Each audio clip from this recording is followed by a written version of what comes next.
disability, which makes reading, holding a book, or turning a page difficult or impossible. The content is copyrighted by the respective publishers. For more information, please visit us on the web at nfradioreading.org. Hello, this is Patricia Mary, and for the next hour, I will be reading from the Saturday, Sunday, April 4th, 5th issue of Off Duty from the Wall Street Journal on the Niagara Frontier Radio Reading Service. From the front page of Off Duty, fashion. 4 rules for dressing like a boss, according to powerful women. Crafting a wardrobe for the C suit can be tricky. Here's how 7 women cracked the code, and this is by Kavi Lieber. Laura Modi hates shopping. To the CEO and co-founder of organic baby formula company Bobby, finding clothes is another chore on an already long to-do list. That's why the 40-year-old mother of 4 relies on a simple hack. Her closet is filled with suits in 50 shades of green, the color scheme that matches her company's signature brand. It feels like a uniform. I don't even need to think about it, says Modi, who often shops at Argent, Scalin, Theodore, and Ralph Lauren. For women in the C suit, and it's spelled Suite, dressing like a boss can sometimes feel as daunting as actually being a boss. They need clothes that command respect, but also show personality, and they don't have a lot of time to figure it out. Men can fall back on a suit and a tie, but women don't have the same widely adopted formula. CEOs, founders, and executive women say their wardrobe helps them make a good impression and handle the mental load of the job. What you wear becomes a tool in your toolkit, says Baba Rivera, founder and CEO of the hair company Ceremonia. I am dressing for the job, but I'm also dressing for myself. The right outfit can feel like armor. Allison Ellsworth, co-founder of the beverage company Poppi, which sold in 2025 to PepsiCo for 1.95 billion, distinctly remembers feeling ready for acquisition negotiations after settling on a perfect outfit. Her blue plaid Alice plus Olivia suit made her feel sophisticated, but also full of spunk. I got up there and showed them that I deserved to be there, says Ellsworth, who is 39. Rule 1. Know when to stand out. When Brenna Hasland became a partner at consulting giant McKinsey and Company a few years ago, the 40-year-old Washington, D.C. consultant wanted to give her wardrobe a promotion too. Her simple black blazers and dresses all made me look like I was trying to blend in. A closet refresh brought Helsman new confidence. Out with those black staples. In came St. John blazers, silk Veronica Beard blouses, and Max Mara wide leg trousers. I intentionally get up in the morning and find the right clothes to present the best version of myself, says Haslam, who since left Mackenzie to build her own business. Like Modi, Ellsworth matched her company's color scheme, filling her wardrobe with all kinds of pink suits. She shopped at Good American, Veronica Beard, and Hugo Boss for some of those. This sort of method dressing is fairly widespread. Bumble founder Whitney Wolfe Herd wore a yellow pantsuit the day her company became publicly traded, and political candidates often wear red or blue depending on their affiliation. Post acquisition, however, Ellsworth declared that my pink era is kind of over. She still advises at Poppy and does frequent speaking engagements. She now wears neutral color suits with masculine fits. It looks baller, she says. For some executive women, the ideal message clothes send is no message at all. Golnara, the 54-year-old CEO and founder of Reservoir Media, a music rights company, often sits in meetings with high profile stars or accompanies them to events. The goal, Golnara says, is not to take up space in the room. For incognito women like Golnara, theory is go to for neutral colored suits and separate, she says. Erring on the side of conservative dressing has helped me be taken more seriously. Hold on to your favorite styles. Ara Dougal, founder partner of venture capital firm Female Founders Fund, embraces patterns and colors. Everyone wears black. Why would you do that? Says Dougal.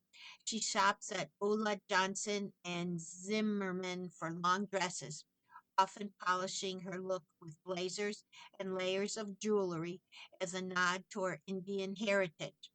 The 46-year-old also buys colorful styles from Cezanne and vintage Diane van Furstenberg wrap dresses on eBay. A long dress is very flattering and convey well put together, she says. Dougal wears suits on panels and conferences and says she prefers to bring a feminine flair to tailored styles. When she hosted an event at the New York Stock Exchange in 2024, she said she wore an oversized Veronica Beard white suit that made her feel like $1 million. Rivera, the hair care CEO, a Swedish Chilean, and likes her clothes to reflect her Latina heritage. She shops knitted dresses and floral blouses from Farm Rio and Escavo. I am going to be different from my white male investors, and I want to work that to my advantage, says Rivera, who is 35. I don't want to mimic what a businesswoman should look like either. Many of the busiest women buy something they like in multiples. Rivera says she found an Annie Bing blazer that was so good she bought it in 5 colors.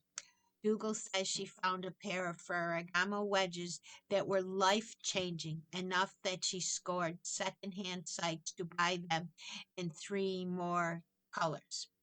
Ask for help. Ellsworth says it's common among many high powered women, including herself, to hire stylists. You can focus on your speeches, your board meetings, your events, and not have to worry, says Ellsworth.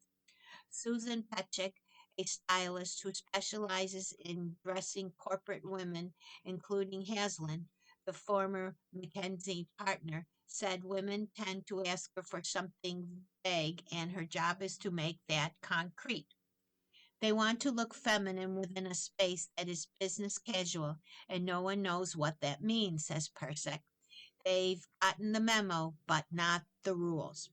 Persek charges from $8,500 to $25,000, depending on client needs, to help women understand the message they send with their clothes. She likes to shop a mix of high and low, pulling from brands like Veronica Beard, Lafayette 148, Me&M, and Tory Burch, as well as J. Crew and Aesthesia. For women that want to project authority and respect, there's nothing like a jacket from St. John or Max Mara, she noted. Riviera says her stylist taught her how to find silhouettes that are flattering.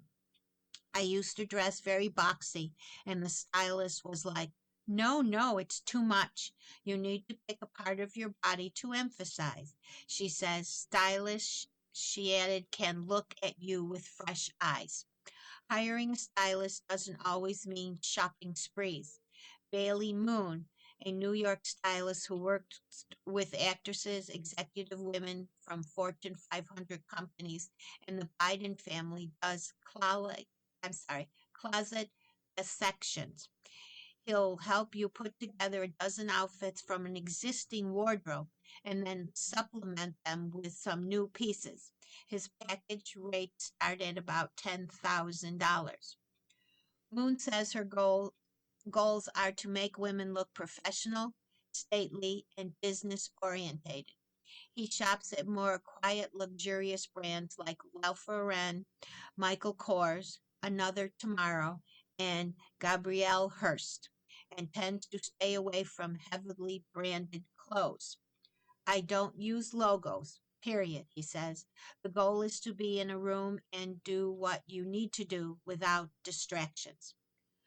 Prioritize versatility. For female executive operating with jam-packed calendars, clothes should be able to look good for 16-hour days. Kashi says she most often reaches for tuxedos from Levin and Saint Laurent because they can take her from 9 a.m. meeting to 9 p.m. galas. Modi, the Bobby CEO, said she could do a TV appearance one day and then travel to her manufacturing facility in Ohio the next. She buys capsule wardrobe pieces from Eileen Fisher, like knitted dress pants and flowy sweaters. These have been crucial during pregnancy and postpartum, she added. There's an added challenge of being a CEO during your birthing years, says Modi. I've been up and down 40 pounds every year for the last 10 years. You need to find a uniform of flexibility, of easy mix and match. Mariah Chase, the co-founder and CEO of AI retail data startup Amani AI, describes her potential optimal outfit as something that will let her run from a meeting to an airplane. Chase previously ran the plus size fashion brand Eloquii, which Walmart acquired in 2018. Chase said leather pants from the Row and Helmut Lang, which she often styles with an oversized blouse, are among her most versatile pieces. She doesn't rely on heels. Chase says she moves between wearing Chanel ballet flats or dressy sneakers from Chloe. I want to be comfortable, move fast, and look good, says Chase. I don't take that very seriously. From the homes page, maximalist designs can make it harder to sell. These homeowners don't care. A growing number of people are favoring bold and colorful over bland and beige interiors. And this is by Laura Pine. The Brooklyn, New York brownstone actors Lily Allen and David Harbour, bought in 2021 for 3.44 million, was famously mentioned on Allen's recent Tell All album, which also name-checked the interior designer Billy Cotton. But fans also took note of the home's bold interiors: acid green trim, flower garden wallpaper, and wall-to-wall patterned carpet. The design has a clear point of view, says real estate agent Carl Gambino of Compass, who got the 7.995 million listing for the brownstone after the couple's public split. The home, which was most recently listed for 7.3 million, is now in contract, Gambino says. For years, white walls and light oak floors have ruled the home decor world, especially when it's time to sell. But maximalist interiors are gaining traction across the country as homeowners experiment with bold prints and patterns, enveloping colors and show-stopping embellishments, from palm tree shaped lamps to tiger pattern rugs. Opinions are divided, however, on how these types of designs fare when it comes to attracting buyers. We're seeing much more pattern, color drenching with richer colors, and then layering on bold window coverings and fun furnishings, says Simon Beardmore of Sotheby's International Realty in Los Angeles. It's going away from white marble countertops in white kitchens, white oak floors, and white walls. Eric Epson actively disliked the white walls of the Manhattan co-op he bought in 2022 for 3.5 million. He also wanted the interior design to speak to the architecture of the circa 1930s building. The building is kind of late Art Deco, says Jepson, 55, a managing director at Morgan Stanley. I started buying Art Deco art and antiques. He remembered reading an article about interior designer Garo Kedljan's apartment, which had a sofa covered in the apartment's original drapery. Jepson hired Cardigan and spent about $1 million to upgrade his apartment. He needed to build an aesthetic envelope for his collection of beautiful things. Cardigan said, I did a lot of paneling and crown molding and then saturated color. In 2022, film producer Kyra Rogers purchased a townhouse in Marina del Rey, California for 1.95 million. She found Miami-based designer Alex Alonso of Mr. Alex Tate on Instagram and hired him to add whimsy and personality to the home. I really wanted Alex to just kind of dial it up, kick it up a notch in terms of the boldness, says Rogers, who recently debuted a documentary at the 2026 Sundance Film Festival. It's electric, but it's like a new spin on an old world feel. She declined to say how much the project cost. While some there are neutral and quieter spaces in the home, botanical and organic patterns abound. The living room, for example, mixes floral wallpaper with southwestern leaning textiles. I was nervous about the living room at first. I was like, are they going to be fighting with each other or can these patterns get along? Said Rogers. But I was happy to experiment and push the form. Ultimately, she loves how the room turned out, she said, and her bedroom, with its lush wallpaper, is her favorite space in the house. When venture capitalist Samit Metri, 51, and his wife Katri Metri, 49, bought a San Francisco home for 6.2 million in 2022, they wanted a different look other than their previous homes, which Sempti described as pretty vanilla. They hired designer Jeff Scarlab to add color and pattern to the Marina house, spending about $1 million on the project. It was a different path for us than what we had in our previous homes, says Gertie, who works in tech public relations. We definitely had more color, more pattern, and more of the artistic lens. The dining room has feathery wallpaper on the ceiling and colorful walls painted by the artist Carolyn Lizarga. The formal living room has a jade green sofa, robin egg blue walls, and dark green painted molding. The family room and primary suite, however, are more reserved. Homeowners who love a more is more look often choose maximalist interiors for some, but not all of the rooms of the house. Real estate agents say. In Sarasota, Florida, where real estate agent Joel Shamel of Douglas Elliman is based, bold patterns and colors are more likely to appear in private living spaces as opposed to a home's public rooms, Shamel says. I think that we're seeing is a more selective maximalism, he said. In the main living areas, it's more subtle, but in bedrooms, bathrooms, and foyers, that's where you see painted walls with very coordinated furniture and textures. In Sarasota's, the home view is often the selling point, he said. So homeowners don't want interiors to compete with the area's natural beauty. Maximalist interiors are less common in the Miami market, where they can make it harder to sell a home, says real estate agent Dina Boltmeyer of Douglas Elliman.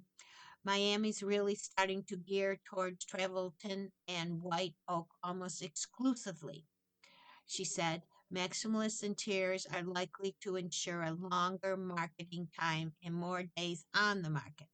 I find that the places that sell the most quickly tend to be white, gray, and beige.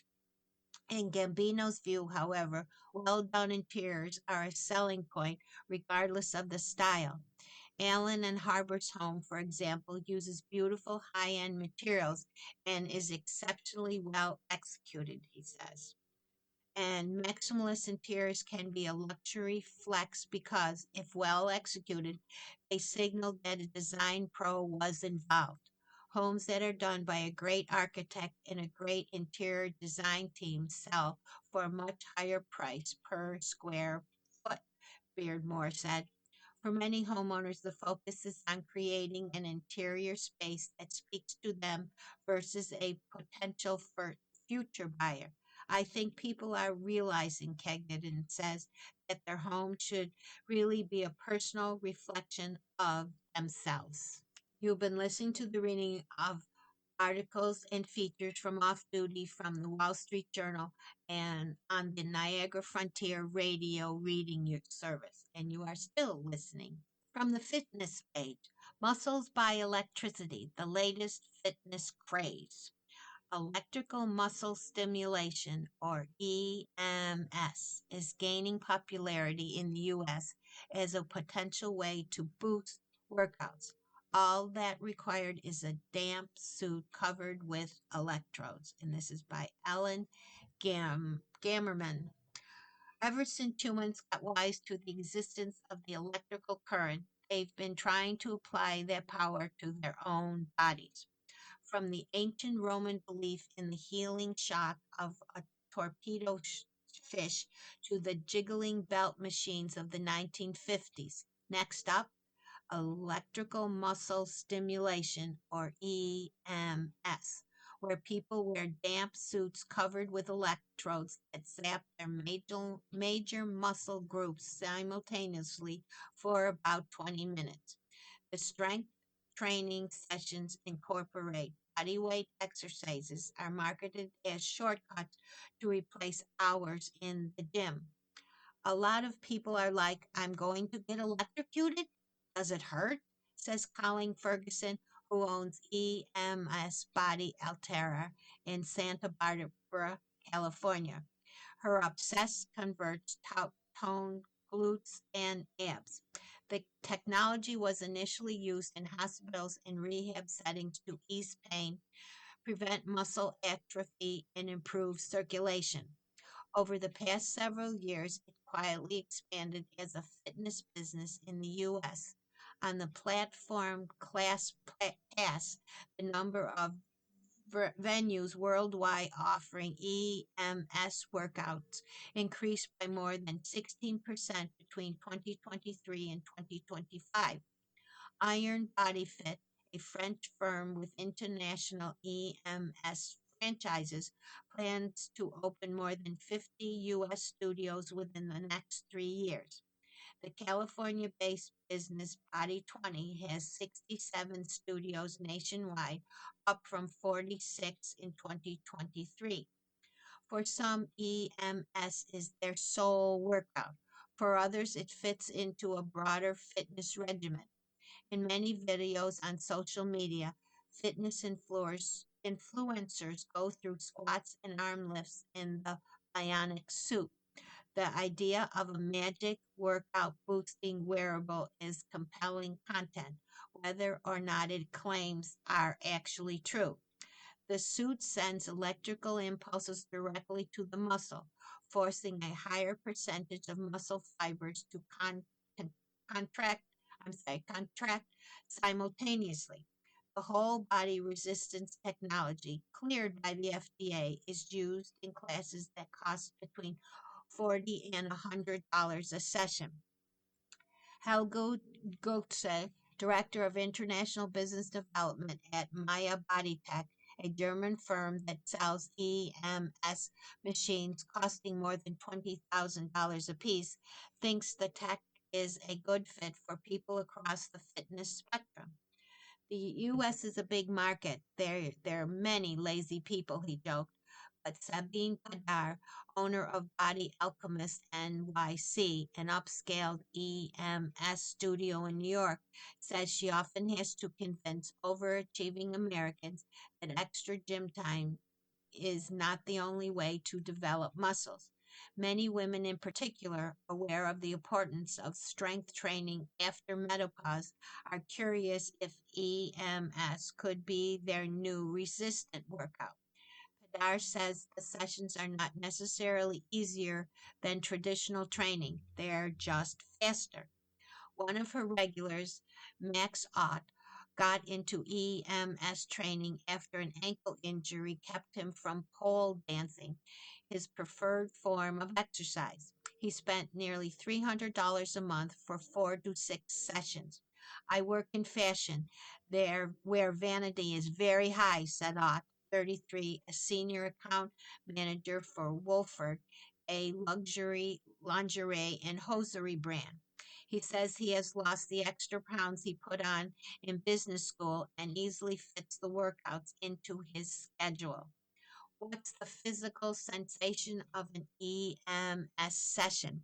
In my experience, it's a little like getting an incoming call on a vibrating cell phone, except instead of picking up the phone, you are the phone. Even a simple exercise feels similar to a HIIT class with all the muscle contractions happening at once. Extend an arm without a slight bend and it can lock straight out until the trainer dials down the machine. The intensity is meant to stay tolerable, but it can get unpleasant if pushed too high. The instructor adjusts suits individually. It's strange to work out in damp gear. The wetness helps conduct electricity, though newer dry suits are now entering the market. The protocol for the EMS workouts varied widely. Body 20 invites customers to take its strength classes every other day, while Iron Body Fit encourages at least 3 days of rest between sessions. Many fitness professionals advise people to watch out for uncredited trainers who increase the current too quickly or make it too strong. EMS is not advised for people with pacemakers and certain health conditions. Because EMS lacks similar familiar markers for exhaustion, it's hard to gauge effort with involuntary muscle contractions. People can unwittingly overdo it. That can lead to thrombosis, a severe muscle breakdown caused by overexertion that can result in kidney failure, says Franco, a leading researcher focused on whole body EMS. It's not a trivial intervention. It also happens that people have fainted, says Alex, who owns 2 Iron Fit franchises in New York. The vibrations can feel so strange to first timers they forget to breathe, or maybe that they haven't eaten beforehand, he says. Most book another session regardless, he added. German researcher Wolfgang Kemmler, who has studied the benefits of whole body EMS since the early 2010s, calls it an option for people who are unfamiliar with, unmotivated for, or unable to undertake conventional workouts. Critics say the marketing, including claims that 20 minutes equals 4 hours in the gym, is hyperbolic. I believe that is grossly overselling what one should expect from these workouts, says Cedric Brandt, CEO of the American Council on Exercise. The tech is not a replacement for traditional exercise, he says, though he cited research that shows EMS may offer modest to moderate improvement in muscle strength, especially when combined with movement. Longevity biohacker and bulletproof coffee founder Dave Asprey started integrating EMS into his routine more than a decade ago. It's noticeable, he said of the results. I have no problem with someone saying, all my muscles come from electricity. From the music page, why concerts keep getting more expensive. Stars such as Harry Styles are visiting fewer cities, so fans have to drum up additional money for travel and lodging. And this is by Elias Light. At the end of 2024, Lexi Toon started saving money for tickets to see Harry Styles with her mom. Over time, she put aside a little over $1,000. Then the former One Direction singer announced performances in just 7 cities. Kuhn, 34, lives outside Cincinnati. The closest place to see Styles was in New York, more than 600 miles away. Still, it was like, we'll do this trip, we'll make it fun, she says.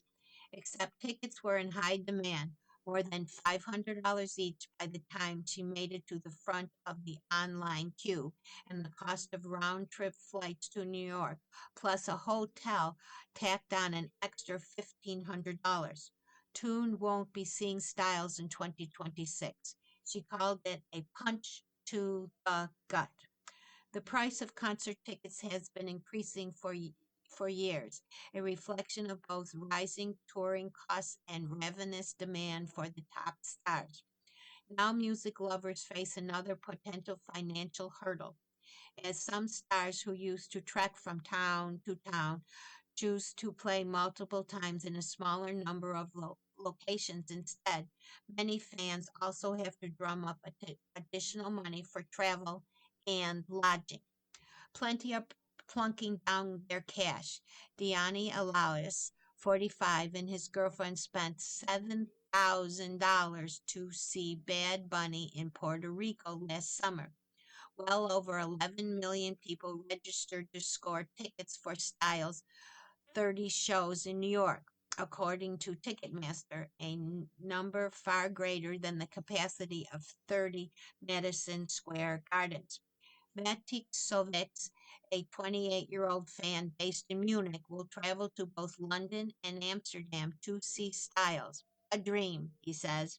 He expects to spend €765 on his London trip for a ticket, food, travel, and a hotel, along with another €425 for Amsterdam and €225 on his outfit, which comes to €1,415, or about $1,600 total. Others were priced out, while Victoria Hupp, a 29-year-old mother of two from Cleveland, has been a fan of Styles since his boy band days. She didn't have room in her budget for airfare on top of tickets. The working class is already losing so much, she says. Concerts shouldn't be just for wealthy people only. A spokesman for the singer declined to comment. Staying in one place has become an attractive proposition for major stars. Styles experimented with residencies in a few cities during his previous tour. Bad Bunny played 31 shows in San Juan last summer. The Eagles and U2 set up shop in Las Vegas. Adele picked Las Vegas and Munich.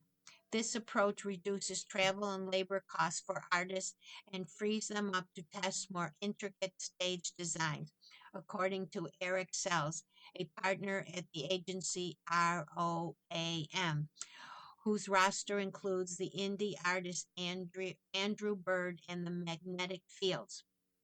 The money you can pull out night after night can absolutely be greater than if you're bouncing from market to market, says Sells.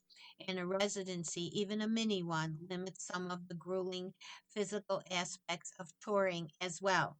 He also sketched out the argument against residencies, namely that the cost of the journey to the show is largely transferred to the consumer. Some acts that announced residency have taken preemptive steps to emphasize the additional travel will be beneficial. When Dead & Company did a series of shows at the Sphere in Las Vegas, we took the money that we'd saved and put it into more activations, so the extra travel costs were really worth it, says Bernie Cahill, who co-manages the band and also worked on a residency with another one of his clients, a country singer Dwight Yoakam. Fans who made the trip to Las Vegas could see a recreation of the Grateful Dead's famous Wall of Sound speaker system, an exhibit that collected photographs of the group over 3 decades. Immersed art forms from drummer Mickey Hart, where they could watch one of the band's concerts in a theater. All these experiences were free to the public. And when Bad Bunny announced his residency in Puerto Rico, the star framed the additional fan expenses on flights and hotels as a boost to the island's economy. On top of that, he reserved the first 9 shows for locals who might have been unable to see him on previous tours. These gestures engendered goodwills because music lovers have an expectation of fairness when buying concert tickets, says Pasquale Corti, an economics professor at the University of Victoria. They see their favorite artist as one of their own. It's different in sports, Courtney continues, where prices settled at a point and people accept paying that. A team's devoted followers may grumble, but their complaints rarely rise to the level of hubbub around must-see tours from Bruce Springsteen to Oasis. Fans of Styles who can't afford to travel to a show argue that he was undercutting his own big tent messaging. Here he is singing We Belong Together, Huck says, referring lyrics from his new single Aperture, but getting together feels unaffordable and unobtainable to a lot of folks. From the business page, your summer travel is about to be hit with fuel surcharges. Rising prices for jet fuel are expected to cost carriers hundreds of millions of dollars. This is by Dean Seal. Air travelers are paying the price for airlines' surging fuel costs. Airlines are raising fares, adding baggage fees, and dialing back routes as they try to cover the skyrocketing cost of jet fuel, which is among the biggest expenses this airline faces. Starting in Europe and Asia and now moving to the US, airlines have been slapping new fuel related fees on tickets. Air France KML hiked its fuel surcharges on certain routes, while Cathay Pacific Airways say it would boost its fuel fee by even more this week. Starting April 1, a new add-on fee of $200 will be charged, up from $149 people paid in March, according to Kathy's website. JetBlue Airways said earlier this week that it was starting to charge more for bags, which many routes during peak periods cost $49, up from $40. And some requests to check bags within 24 hours of travel will now cost $59. United Airlines Holdings chief executive Scott Kirby has warned that fares would shoot up as much as 20% because of the war related shortages of fuel. The reality is, jet fuel prices have more than doubled in the last 3 weeks, Kirby said in a letter to employees on March 20th. He said the airline has aimed out the possibility that oil prices jump to $175 a barrel. The moves are a side effect of the war with Iran, which has spread across more of the Middle East, creating tighter supplies of oil and petroleum products such as jet fuel.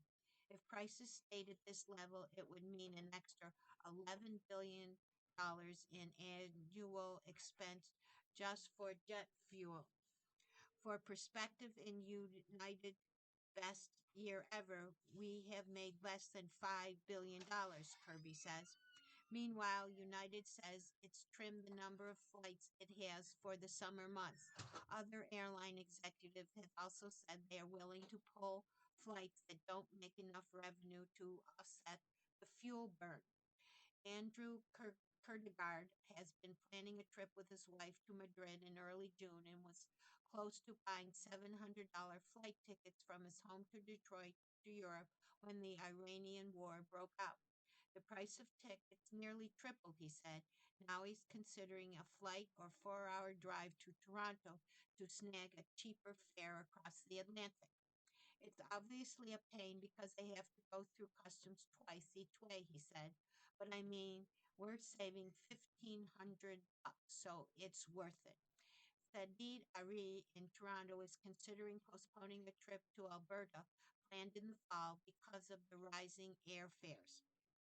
Adi said he booked a round trip to Manila this summer for about 20,000 Canadian dollars, or the equivalent of roughly $1,400 in late January. When he checked a couple of days ago, the same trip on the same plane cost 3,000 Canadian dollars, or about $2,100. Fares for last minute domestic flights from U.S. Airlines last Friday were higher than they were a week earlier, according to the Deutsche Bank. At JetBlue, the lowest price for a one-way domestic flight was 16% higher than the previous week. Transatlantic flights fares were up 6%, and flights to Florida were up more than 17%. We've been pricing increase twice in the industry just in the last 2 weeks, Delta Airlines CEO Ed Beston told analysts in mid March. Federal regulations bar airlines from retroactively charging customers a new or increased fuel charge once they have already paid for their flight. U.S. carriers and usually foreign ones too are bound to the terms of the deal they strike with the customers at the time of booking, says Clint Henderson, managing editor of the travel site The Points Guide. The one big exception, if changes are made to the ticket after booking, like shifting the date or the time of departure. Booking with a foreign airlines using U.S. Airlines Mile can also become a problem if the ticket wasn't issued at booking, Henderson says. Prices could be higher if fuel charges increase by the time the ticket gets issued, though this is where rare, he said.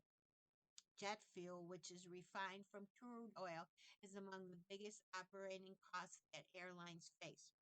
Prices hit $4.62 a gallon on Monday. It's the highest price so far this year, according to Argus Media. Before the conflict broke out, jet fuel was about $2.50 a gallon. The increase has hit airlines' bottom lines quickly. Delta can offset some of its fuel costs because it owns its own refinery. Yet Delta's Bestine says the airline's fuel costs still jumped about 400 million in the month of March alone. Most airlines don't hedge their fuel prices anymore, exposing them to large price increases. Alaska Air Group warned that refinery margins for its fuel rose fivefold since early February, and it now expects a deeper loss for the first quarter. American Airlines Group and United have each said higher jet fuel prices have driven up first quarter costs by 400 million.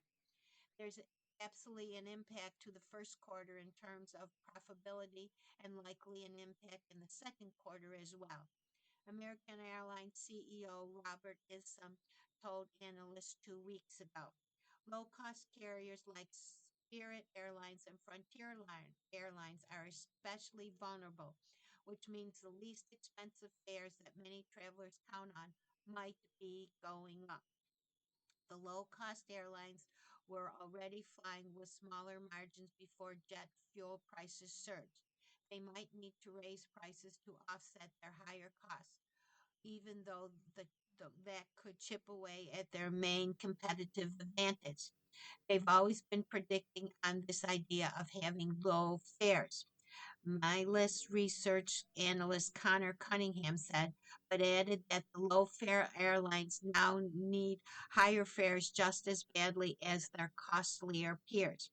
To date, airlines have said demand has remained strong, but it could drop as the cost of flying mounts up. The U.S. Energy Information Administration has raised its price projection for Brent crude oil this year by 37%. Here's an article called It's Small Like a Closet, but His $50,000 Kitchen Goes Big on Design. And this is by Melissa Feldman. In Milan, an Italian entrepreneur turned 130 square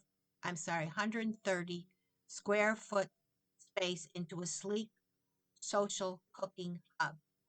Seaman Messa is practically a pro at making risotto allo zafferano, a classic dish from the Lombardy region and one of Messa's personal favorites. So when the 39-year-old Milanese healthcare entrepreneur purchased an apartment in 2024, he asked his architect Alessandro Di Pereiro to design a sleek, state-of-the-art kitchen that would boost his chef skills while serving as the social center of his home. The kitchen was designed not just as a functional space, but a space to share moments. Messa said, eager to renovate instead of buy new, Messa paid about 1.4 million for a light-filled apartment with a terrace in a 60-year-old building in Milan's Washington neighborhood. He spent an additional 575,000 to reconfigure the 1,700 square foot space into four bedrooms, a reimagined living area with an open kitchen, three bathrooms, and a service area with a laundry room. Despero drew a minimalist architect John Pusson's design philosophy from a St. Topaz villa project he worked on. For the Mesa renovation, he favored restraint, neutral palettes, and natural light, adding built-in storage, discrete mechanics, and streamlined decor. Mesa gave Despero carte blanche to construct a compact kitchen inside a 130 square foot space, roughly the size of a large walk-in closet.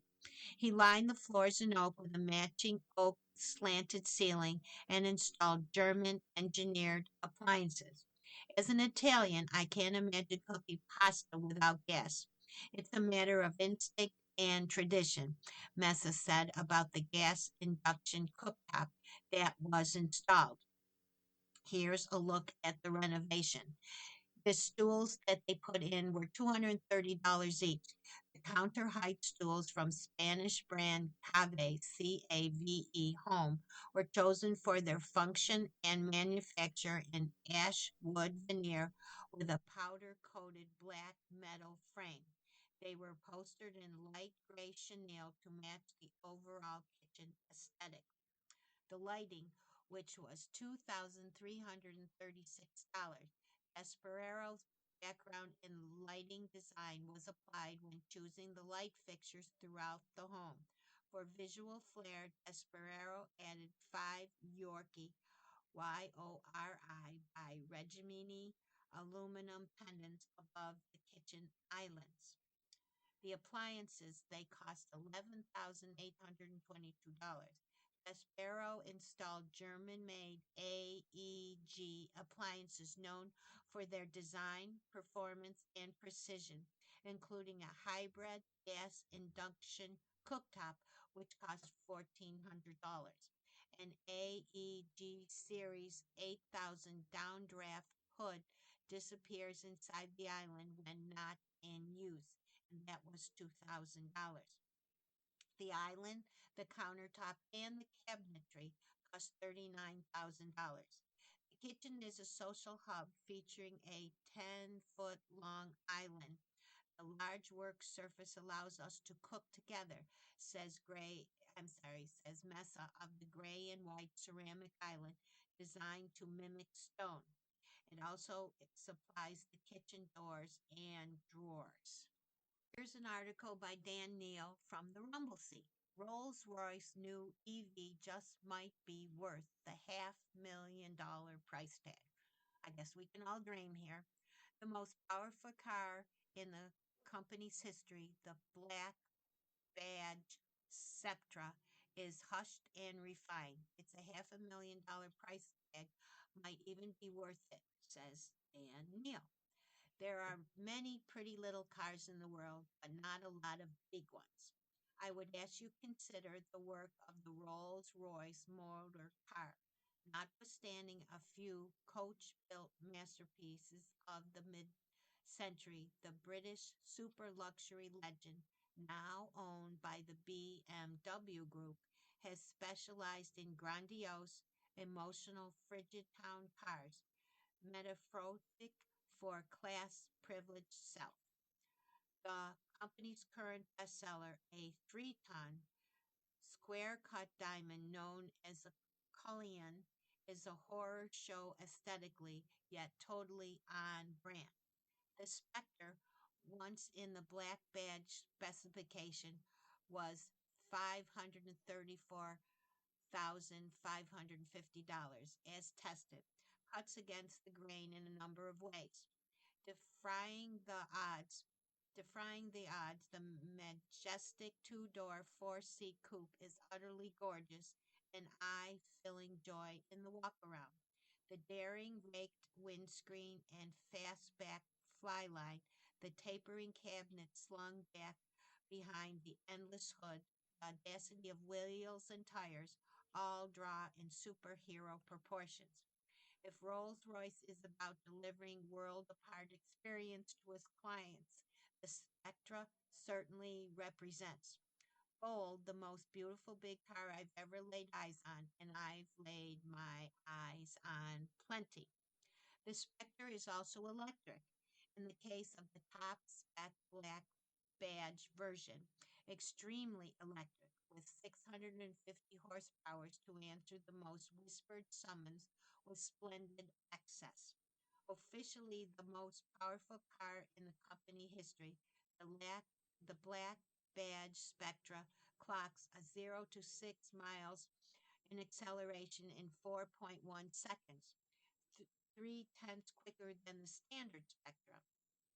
To perform what has to be the most elegant whole spot in history, drivers will have to engage spirit mode by holding down both brake and throttle, then releasing the brake. Doing so accesses the car's maximum torque of over 1,000 neutron meters, 3,793 pounds per square foot. Ultimately, you can simply bury your right foot in the shirling wool carpet. Tally ho! These numbers cannot convey the giddy, fearful delight of being physically coupled to the 6,701 pound hammer when it leaves Thor's hand. The BBS doesn't accelerate so much as levitate horizontally, surging past lesser traffic without apparent effort, sections or resistance towards a top speed of 155 miles an hour, at which point the car is carrying the kinetic energy of 6.94 megadoules by Odin's beard. To keep things on the steady, the front and rear air suspensions have been tuned to limit weight transfer, squat, during acceleration, the company says. Do tell. When I kicked it in the ribs at 80 miles an hour, the little chromed lady on the hood rose into the air as if being called home.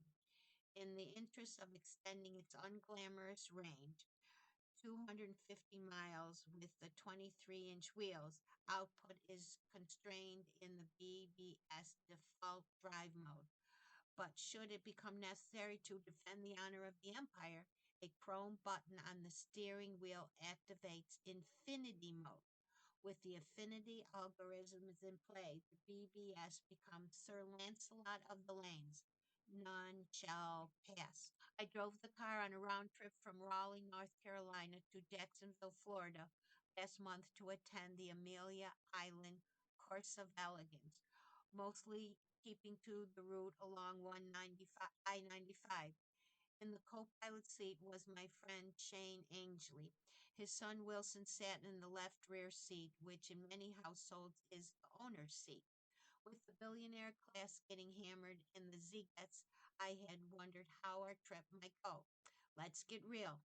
Any car with a trophy on the hood is intended to signal rank, wealth, and social superiority, flaunting it, if you like.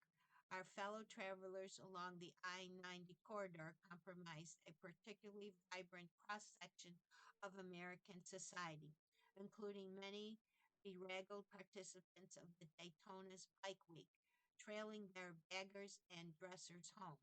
They had nothing but love for us. We we were also more or less constantly followed by younger drivers, some hanging out of the car at 90 miles an hour, trying to make content of social media. A few times I saw a movement of recognition.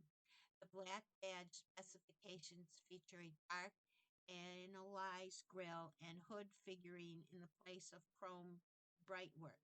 Younger, fresher, more octonal, but also nicely understated, which I like. I think a few didn't even realize it was a Rolls until they saw the spirit of ecstasy on the hood. Then they went crazy. I'm not saying owners should get a pass. Feel free to judge, but the people we went along the road are going to tell their grandkids about the day the color blue came alive and ate their heads. That's got to be worth something. For those seeking more, look no further than the immense coach doors opening to the front and hinged at the rear.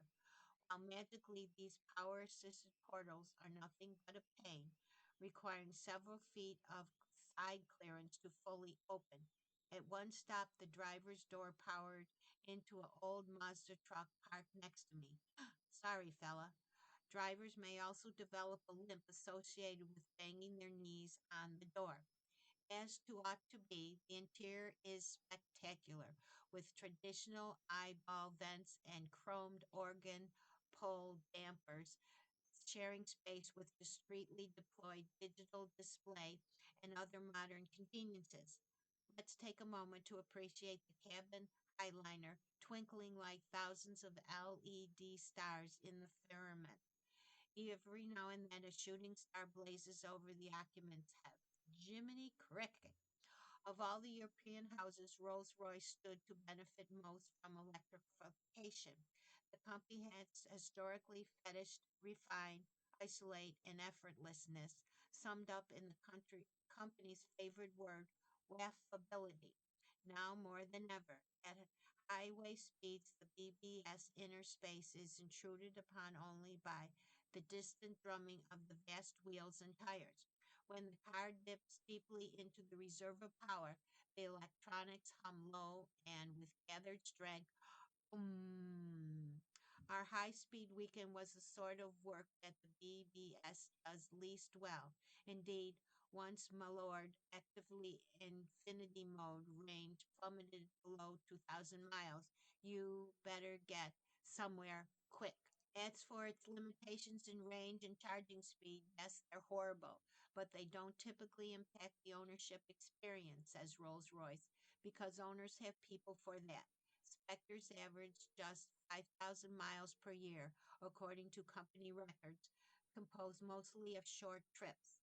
I am pleased to report that at least among the stretch of I-95, 350 kilowatt chargers are more widely available and conveniently located, many in Walmart parking lots where we made a lot of friends. Everyone we met fell in love with the car. Nobody went away mad or sad. Price tested for the car was $534,550. Enjoy. We've been listening to the reading of articles and features from April 4th, 5th issue of Off Duty from the Wall Street Journal. We read from Off Duty every Saturday at 6 p.m. Your reader has been Patricia Mary. God bless and be safe out there. Coming up next in the Niagara Frontier Radio Reading Service, we have Harper's Magazine. At 8 o'clock, we have Sports Illustrated. At 9 o'clock, we have The Athletic, a section of the New York Times. Stay with us for these readings and more through the rest of the evening.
following program is intended for listeners who are blind, have low vision, or have another print disability.